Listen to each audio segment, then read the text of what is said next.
प्यारे बच्चों नमस्कार। आज हम पढ़ने वाले हैं कक्षा 9वीं का अध्याय 8 प्रश्नावली 8.2 त्रिकोणमितीय अनुपात और पाइथागोरस से संबंधित हम प्रश्न पढ़ेंगे। इससे पहले हम पढ़ चुके थे जिसमें त्रिभुज के तीनों भुजाओं का मान दिया गया था। अभी हम देख पा रहे हैं हमारे पास प्रश्न है कि कोई एक त्रिकोणमितीय अनुपात दिया गया है, शेष त्रिकोणमितीय अनुपात को ज्ञात करेंगे। यानी कि हमारे पास 6 त्रिकोणमितीय अनुपात होता है, साइन, कॉस, टेन, कॉट, सेक और कॉसेस। पहला प्रश्न में हम देख पा रहे हैं कि टेन थीटा का मान दिया गया है। ठीक है, तो हम इसे किस तरह से हल करेंगे तो आइए देखते हैं। यहाँ पर हम लिखेंगे दिया गया है tan theta is equal to 3/4। Tan का मान हमें पता होता है, टेन का मान होता है लंब बटे आधार, तो बराबर 3/4 के बराबर होगा। इसके बराबर होता है लंब बटे आधार, तो लंब के सामने क्या है 3 है, तो यानी कि लंब का मान 3 होगा। तो आपको ये पता है इसमें से हम एक समकोण त्रिभुज लेते हैं, ये बी पर 90 अंश का कोण बना लेते हैं, समकोण त्रिभुज बन जाएगा। थोड़ी देर के लिए मान लेते हैं कि सी पर हम कोई कोण थीटा बना लेते हैं, तो थीटा के सामने वाला कोण क्या कहलाता है, लंब। तो ये लंब भुजा होगा और बड़ी भुजा क्या होगी, कर्ण होती है, और ये हो जाएगा बी सी आपका आधार भुजा होगा। अब देख पा रहे हैं यहाँ पर लंब का मान कितना है 3 है, तो 3 लिखें। आधार का मान कितना है 4। त्रिभुज ए बी सी में हमें दो भुजाओं का मान मिल गया, लंब और आधार का मान, लेकिन हमें कर्ण भुजा का मान प्राप्त नहीं हुआ है। तो इसे हम किस विधि से ज्ञात करेंगे, पाइथागोरस प्रमेय। इसीलिए इसमें दिया गया है त्रिकोणमितीय अनुपात और पाइथागोरस प्रमेय का प्रयोग करके शेष त्रिकोणमितीय अनुपात को ज्ञात करेंगे। तो सबसे पहले हम करेंगे पाइथागोरस प्रमेय। पाइथागोरस प्रमेय का फार्मूला होता है कर्ण का वर्ग बराबर लंब का वर्ग धन आधार का वर्ग। तो कर्ण भुजा क्या है आपके पास देख पा रहे हैं AC, इसलिए हम यहाँ पर हम लेंगे पाइथागोरस प्रमेय, पाइथागोरस प्रमेय से। तो कर्ण का वर्ग यानी AC का वर्ग बराबर लंब भुजा क्या है AB यानी AB का वर्ग धन BC का वर्ग यानी कि आधार भुजा का वर्ग। यह है पाइथागोरस प्रमेय। इसमें आपको कर्ण भुजा का मान ज्ञात करना है यानी AC का मान ज्ञात करना होगा। तो AC का वर्ग बराबर AB का मान हम देख पा रहे हैं, A से B का मान अब चित्र में देख पा रहे हैं 3 है, तो 3 का वर्ग धन BC का मान कितना है 4, 4 का वर्ग। तो इस तरह से AC का वर्ग बराबर मिल हो जाएगा, 3 का वर्ग कितना होता है 9 धन 4 का वर्ग 16, 9 और 16 को जोड़ेंगे तो कितना होगा 25। चूँकि AC का वर्ग है 25, तो हम 25 को भी किसी संख्या का वर्ग बना सकते हैं, बिल्कुल बना सकते हैं। तो ये होगा 5 का वर्ग, तो वर्ग वर्ग कैंसिल हो जाएगा, तो AC भुजा का मान क्या आ जाएगा 5। ठीक है, तो AC यानी कौन सी भुजा है, कर्ण, कर्ण भुजा हो गया 5। तो हमारे पास सभी भुजाओं का मान प्राप्त हो चुका है। अब शेष त्रिकोणमितीय अनुपात का मान ज्ञात करेंगे, यानी 10 को छोड़ करके सारे मान ज्ञात करेंगे। चलिए अब देखते हैं, हमारे पास स्क्रीन पर दिखाई दे रहा है ABC, जिसमें लंब आधार और कर्ण भुजा का मान आ चुका है। अब हमें शेष अनुपात का मान ज्ञात करेंगे, त्रिकोणमितीय अनुपात। तो साइन थीटा का मान हमें पहले ज्ञात करना है। साइन थीटा बराबर होता है, हिंदी में लिख सकते हैं लंब बटे कर्ण। तो लंब भुजा का मान हम देख पा रहे हैं 3 है, कर्ण भुजा का मान 5। कॉस थीटा का मान होता है आधार बटे कर्ण। तो आधार भुजा का मान हम स्क्रीन पर देख रहे हैं 4 है, कर्ण भुजा का मान 5। टेन का मान हमें दिया गया था। अब कॉट का मान ज्ञात करें। कॉट का मान होता है आधार बटे लंब। तो आधार भुजा का मान हमारे पास है, स्क्रीन पर देख पा रहे हैं 4, और लंब भुजा का मान है 3। सेक थीटा का मान देखेंगे, कॉस का उल्टा होता है, तो कॉस का क्या है आधार बटा कर्ण है, तो इसका क्या हो जाएगा कर्ण बटे आधार। आसानी से इस तरह से ज्ञात कर सकते हैं। तो कर्ण भुजा का मान 5, आधार का मान 4। कॉसिस किसका उल्टा होता है, साइन का उल्टा होता है, तो साइन का लंब बटा कर्ण है, तो कॉसिस का हो जाएगा कर्ण बटे लंब। इस तरह से इसका मान हो जाएगा कर्ण का मान 5 और लंब का मान 3। तो ये 5 अनुपात आप स्क्रीन पर देख रहे हैं, यही आपका क्या होगा आंसर होगा। इस तरह से क्वेश्चन को बनाएंगे। चलिए इसी का एक दूसरा प्रश्न देखते हैं बच्चों। साइन थीटा बराबर दिया 5/13, यानी दो भुजाओं का अनुपात दिया हुआ है। तो हम साइन थीटा का मतलब जानते हैं, इसका मान क्या होता है। इसका सूत्र होता है लंब बटे आधार, लंब बटे कर्ण होता है, है ना, बराबर 5/13। तो लंब के स्थान पर क्या है, सामने देख रहे हैं 5 है, और कर्ण के सामने क्या है 13 है।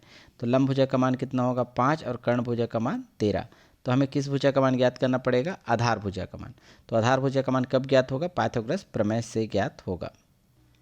पाइथागोरस प्रमेय से हम सूत्र जानते हैं कर्ण का वर्ग, कर्ण भुजा क्या है AC का वर्ग बराबर लंब भुजा क्या है, लंब AB है, AB का वर्ग धन आधार का वर्ग, आधार क्या है BC का वर्ग। अब हमें किस भुजा का मान ज्ञात करना है, आधार भुजा यानी कि BC का मान आपको ज्ञात करना है। देख पा रहे हैं AC का मान हमारे पास क्या है 13, 13 का वर्ग है बराबर AB का मान हमारे पास है 5 का वर्ग धन BC का वर्ग, यानी इसमें से BC का मान आपको ज्ञात करना है।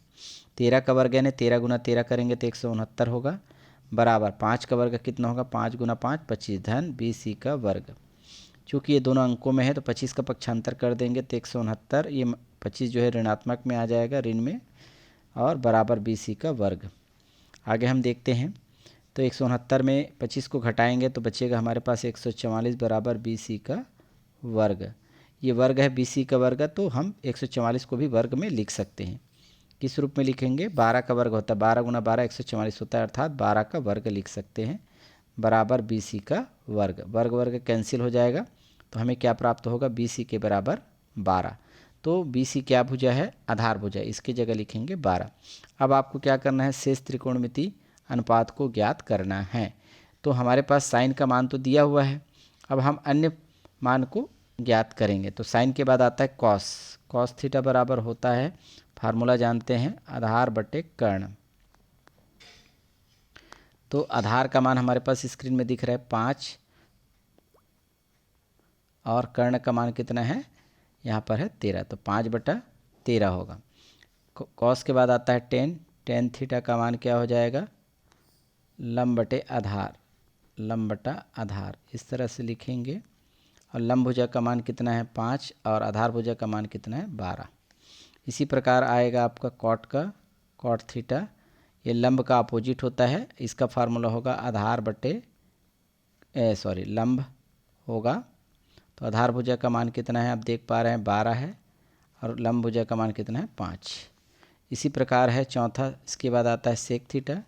सेक थीटा का मान क्या होता है, कॉस का उल्टा होता है, कॉस का मान है आधार बटा कर्ण, तो इसका मान होगा कर्ण बटे आधार। तो कर्ण का मान हमारे पास है 13 और आधार का मान हमारे पास है 12।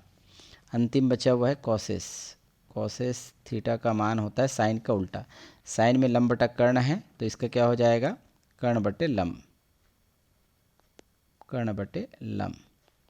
तो कर्ण का मान हमारे पास स्क्रीन में दिख रहा है 13 और लंब का मान है 5। ये पांचों मान आपके क्या होंगे, स्क्रीन में जो दिखाई दे रहा है ये आपका आंसर होगा। इस तरह से क्वेश्चन को आप बना सकते हैं। चलिए बच्चों देखते हैं, इसी का आपका 7वां प्रश्न है, cosec A is equal to √10। ठीक है, यानी कोण A बनाएंगे। यहाँ पर हम कोण A इसको मान लेते हैं, कोई दिक्कत नहीं है। तो कोण के सामने वाली भुजा क्या होगी, लंब, और नीचे आधार, और सबसे बड़ी भुजा कर्ण। ये स्क्रीन में आपको समकोण त्रिभुज बना दिया गया है। तो अब देखेंगे कॉसेस A दिया है, इसको चाहे तो आप बटा 1 भी लिख सकते हैं। तो कॉसेस का मान क्या होता है आपको ये समझना होगा, ये साइन का उल्टा होता है, इसका फार्मूला होता है कर्ण बटे लंब। तो कर्ण बटे लंब मतलब वर्गमूल 10/1। तो कर्ण के सामने वर्गमूल 10 तो वर्गमूल 10, और लंब का मान क्या है 1। तो आपको कौन सी भुजा का मान ज्ञात करना है, आधार भुजा। तो कौन से फार्मूले से ज्ञात होगा, पाइथागोरस प्रमेय से। यहाँ पर लिखेंगे पाइथागोरस प्रमेय से। तो कर्ण का वर्ग लिखेंगे, इसलिए कर्ण का वर्ग यानी AC का वर्ग कर्ण भुजा है, बराबर लंब का वर्ग यानी AB का वर्ग, धन आधार भुजा क्या है आपके पास BC का वर्ग। AC का मान हमारे पास क्या है वर्गमूल 10 का वर्ग, बराबर AB का मान कितना है 1 का वर्ग, धन BC का वर्ग रहेगा ही। वर्गमूल 10 का 2 बार गुना करेंगे तो क्या आएगा 10 आएगा, 1 का वर्ग करेंगे 1 आएगा, धन BC का वर्ग। अब 1 का पक्षांतर करते हैं बाएं तरफ, ऋण 1 के रूप में आ जाएगा BC का वर्ग। इस तरह से यहाँ बचेगा 10 में घटाएंगे तो 9 बराबर BC का वर्ग, अर्थात BC का वर्ग बराबर 9 है। तो 9 को हम क्या लिख सकते हैं 3 का वर्ग, तो वर्ग वर्ग कट जाएगा तो हमें क्या मिलेगा BC बराबर 3।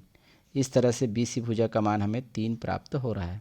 अब हमें क्या करना है, सारे मान ज्ञात करने हैं शेष त्रिकोणमितीय अनुपात को। तो हमें कॉसेस लास्ट वाला दिया है तो हम सबसे पहले साइन ज्ञात करेंगे।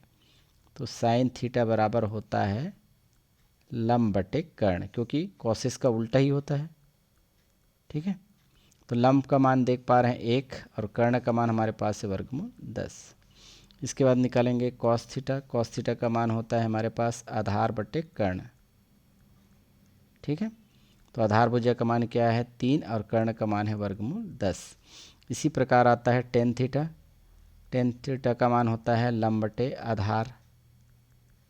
तो लंब भुजा का मान देख पा रहे हैं 1 है और आधार भुजा का मान क्या है 3 है। कॉट थीटा ये जस्ट टेन थीटा का अपोजिट होता है, व्युत्क्रम होता है, तो यानी आधार बटे लंब लिखेंगे तो क्या हो जाएगा, आधार भुजा का मान है 3 और लंब भुजा का मान है 1। तो 3/1 को चाहे तो आप 3 भी लिख सकते हैं। और लास्ट बच गया sec theta. Sec theta cos का उल्टा होता है, तो कॉस का मान है आधार बटा कर्ण, तो इसका मान होगा कर्ण बटे आधार। तो इस तरह से कर्ण भुजा का मान क्या है वर्गमूल 10, आधार भुजा का मान क्या है 3। ये पांचों मान जो है शेष त्रिकोणमितीय अनुपात है, यही आपका आंसर होगा। इस तरह से आप इन क्वेश्चनों को आसानी से बना सकते हैं। चलिए अब देखते हैं हम दूसरा प्रश्न। हमारे पास स्क्रीन पर एक सवाल है, यदि cot theta is equal to एक है ना 21/20 हो तो sine theta into cos theta का मान ज्ञात करना है। केवल आपको कॉट थीटा का मान दिया गया है, तो कॉट थीटा का मान हमें पता होना चाहिए, टेन का अपोजिट होता है। टेन का मान क्या होता है लंब बटे आधार, तो कॉट का क्या हो जाएगा आधार बटे लंब बराबर 21/20, यानी आधार के सामने 21 है, लंब के सामने 20। तो इससे हम त्रिभुज बना लिए हैं ABC। इसको आप स्केल से अच्छे से बना लीजिएगा, मैं हाथ से खींचा हूँ। तो यहाँ पर है ये लंब होता है, क्योंकि हम सी यहाँ पर हम कोण थीटा मान लेते हैं। तो सामने वाली भुजा लंब और नीचे वाली भुजा क्या होती है आधार। तो यहाँ पर आप देख पा रहे हैं लंब का मान क्या हो जाएगा, यहाँ पर 20 आएगा है ना, और आधार भुजा 21 हो जाएगा। तो हमें किसका मान ज्ञात करना पड़ेगा, कर्ण का मान। कर्ण का मान क्यों ज्ञात करेंगे, क्योंकि साइन थीटा और कॉस थीटा का मान निकालना है। तो साइन थीटा का मान होता है लंब बटे कर्ण, तो हमें कर्ण का मान की आवश्यकता होगी। तो सबसे पहले इसे हम तीसरे यानी अर्थात कर्ण का मान ज्ञात करने के लिए हमें पाइथागोरस प्रमेय का उपयोग करना पड़ेगा। पाइथागोरस प्रमेय, तो पाइथागोरस प्रमेय क्या है आपका, AC का वर्ग आप बार बार लिख रहे हैं तो ध्यान में आना चाहिए। कर्ण का वर्ग यानी AC का वर्ग, लंब भुजा है AB का वर्ग और आधार भुजा है BC का वर्ग। आपको कर्ण भुजा AC का मान ज्ञात करना पड़ेगा, तो AC का वर्ग रहेगा ही। AB का मान हमारे पास देख पा रहे हैं, AB क्या है आपके पास 20 है, तो 20 का वर्ग धन BC क्या है आधार भुजा है और इसका मान है 21 का वर्ग। अर्थात AC का वर्ग बराबर 20 का वर्ग कितना होगा 20 गुना 20 यानी 400 और 21 गुना 21 तो हो जाएगा 441। इस तरह से AC का वर्ग बराबर दोनों का योग करेंगे तो 841 आएगा। तो आगे देखेंगे AC का वर्ग के बराबर है 881, तो ये भी किसी संख्या का वर्ग हो सकता है, बिल्कुल हो सकता है। तो AC का वर्ग का, तो यहाँ पर हम लिखेंगे AC का वर्ग जो है ये 841 जो होता है 29 गुना 29, क्योंकि 30 गुना 30 करते हैं तो 900 होता है, तो 900 के करीब है, तो है ना। तो 30 से पहले आएगा आता है क्या 29, 29 गुना 29 करेंगे तो हमें क्या मिलेगा 841 मिलेगा। तो इस तरह से हम सीधे सीधे यहाँ पर 29 का वर्ग लिख सकते हैं। तो वर्ग वर्ग कट जाएगा, तो AC भुजा का मान हमें प्राप्त हो जाएगा 29। तो AC भुजा क्या है कर्ण है और इसके जगह लिख देंगे 29। ठीक है, अब हमें सवाल दिया गया है इन दोनों का गुना करके मान ज्ञात करेंगे। तो सीधा सीधा हम लिखेंगे क्या दिया गया है, साइन थीटा गुना कॉस थीटा, गुना करने वाले हैं। तो साइन थीटा का मान हमको रखना है, तो साइन थीटा बराबर होता है लंब बटे कर्ण होता है, और गुना कॉस थीटा का मान होता है आधार बटे कर्ण। इस तरह से हम देख पा रहे हैं लंब का मान क्या रखेंगे 20 और कर्ण भुजा का मान है 29। आधार का मान रखेंगे 21 और कर्ण का मान रखेंगे 29। चूँकि कैंसिल नहीं होगा तो अंश का अंश और हर का हर से गुना कर देंगे। 20 का 21 से करेंगे तो 21 गुना 2 करेंगे तो 42, एक शून्य लगा देंगे। 29 गुना 29 यही वाला जो प्रक्रिया किए थे 29 का वर्ग यानी 841 आया था, तो इन दोनों का करेंगे गुना तो 841 आएगा। तो यही क्या होगा आपका आंसर होगा। यदि वीडियो अच्छा लगे तो आप इसे लाइक सब्सक्राइब कर लीजिएगा, तो आने वाले समय में आपको नोटिफिकेशन मिलता रहेगा। और इसे अपने दोस्तों के साथ शेयर भी कीजिएगा। कमेंट तो अवश्य करना चाहिए ताकि हमें मोटिवेशन मिले। आज के लिए इतना ही। बहुत बहुत धन्यवाद।